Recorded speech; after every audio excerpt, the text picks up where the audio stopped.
They first brought the story of these the trailers to us, and the fact that the progress on the ground was just at a snail's pace. Matt, thanks for coming back with us. I want to ask you about FEMA. This is the big story of the day. Besides what the president is seeing right now, we're looking at pictures from Pacific Palisades, which is total devastation, just like you all see in North Carolina. But do you believe FEMA adequately helped you and your neighbors recover from what was a catastrophic hurricane? Definitely not. No, definitely not. And if, you're asking me whether a giant government bureaucracy, that didn't really help any of us or our neighbors and let people that we know personally down that only got electricity a couple of days ago, then my answer is yes. Yeah, that needs to go and needs to be handed to the states because they seem to run completely inefficiently and let us all down. Yeah, you look at how Ron DeSantis handles emergencies, and of course Brian Kemp in Georgia, and I'm not, this new governor in North Carolina, the president said, look, he's just gotten going on the job. So, but Aaron, this is a big controversy right now in Washington, whether this FEMA should be completely disbanded, money go back to the states. But putting that aside, how important was it to see President Trump on the ground?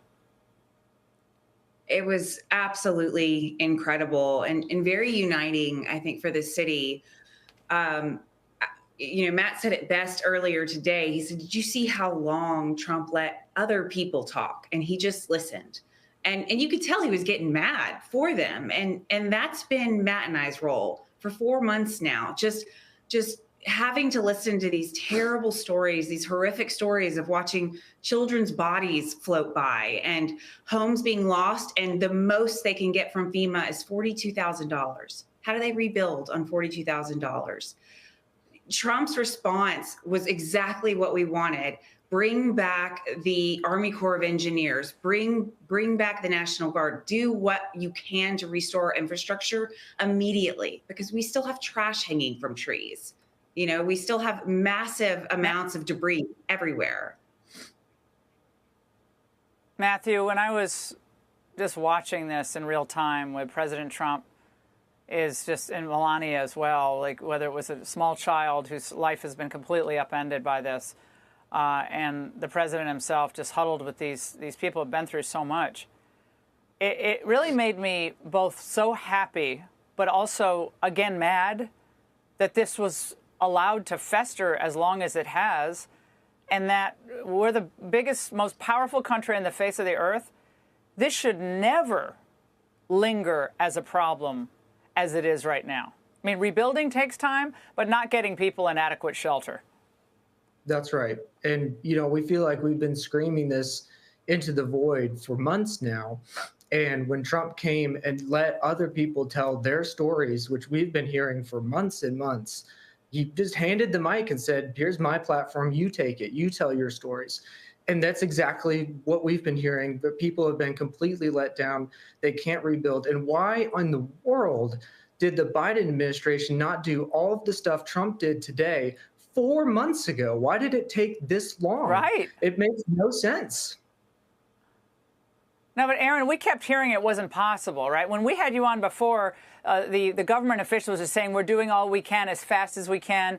Meanwhile, you have Franklin Graham and Samaritan's Purse, and you have other entrepreneurs in charitable outreach, and Elon Musk moving Starlink in. I mean, the private sector and faith-based charity together did more in 3 weeks than these people from the government did in 3 months. That is a complete travesty, and I think Trump is hopping mad about this still tonight.